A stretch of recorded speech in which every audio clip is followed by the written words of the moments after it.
कैसे हैं आप? क्वेश्चन नंबर 86 अपने आप में कमाल है, मतलब मैं इसकी जितनी तारीफ करूं उतना ही कम है। मैंने आपसे ये रिलेशन पूछा था और मैंने पूछा था कि बताइए कौन सी थ्योरी है, कौन सा हाइपोथेसिस है जो इस रिलेशन को डिराइव करता है, इस रिलेशन की वजह बनता है, जिसकी वजह से ये कॉन्सिक्वेंसेज होते हैं। तो यहाँ पर अगर आप देखें तो आप खूब आसानी से अनसर्टेनिटीज को रिलेट करते हैं हाइसेनबर्ग अनसर्टेनिटी प्रिंसिपल से।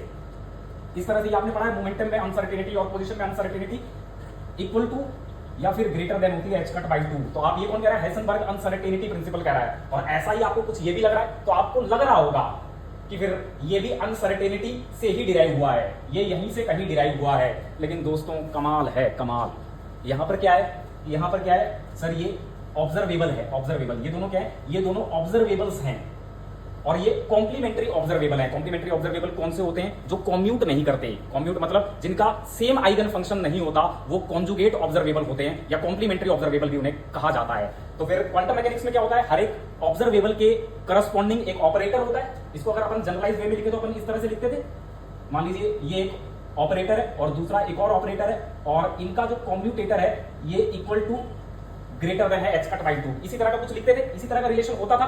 लेकिन दोस्तों यहां पर ये क्या है? एनर्जी है, और दूसरा ये जो टाइम है, टाइम, लाइफ टाइम, ये लाइफ टाइम के करस्पॉन्डिंग तो क्वांटम मैकेनिक्स में कोई ऑपरेटर ही नहीं है। तो फिर इसका मतलब ये यहां से तो डिराइव नहीं हो सकता, क्योंकि ये तो ऑपरेटर्स है, ये तो ऑपरेटर्स में चलता है, ये तो टाइम तो ऑपरेटर ही नहीं है। इसको आप ऐसे भी समझ सकते हैं, मान लीजिए कोई सिस्टम है, कोई स्टेट है, अगर उस स्टेट का कोई फाइनाइट लाइफ टाइम है, जैसे मान लीजिए कोई एटम है, इसको हमने एक्साइट कर दिया, तो ये जो इसकी एक्साइटेड स्टेट है ये कुछ समय के लिए रहेगी, ये कुछ समय के लिए अपने एक्साइटेड स्टेट में रहेगा। मतलब एक्साइटेड स्टेट की एक फाइनाइट लाइफ टाइम है, और जब भी किसी सिस्टम की फाइनाइट लाइफ टाइम होती है ना, तो दोस्तों उसकी एनर्जी इल डिफाइंड होती है, और ऐसे में अनसर्टेनिटीज आ जाती है लाइफ टाइम में और एनर्जी लेवल की, एनर्जी वैल्यूज में, और इनका जो प्रोडक्ट होता है ना वो लगभग h कट के बराबर होता है। तो ये कहां से आता है? ये टाइम डिपेंडेंट स्क्रूडिंगर वेव इक्वेशन को सॉल्व करने से आता है, ना कि अनसर्टेनिटी प्रिंसिपल से।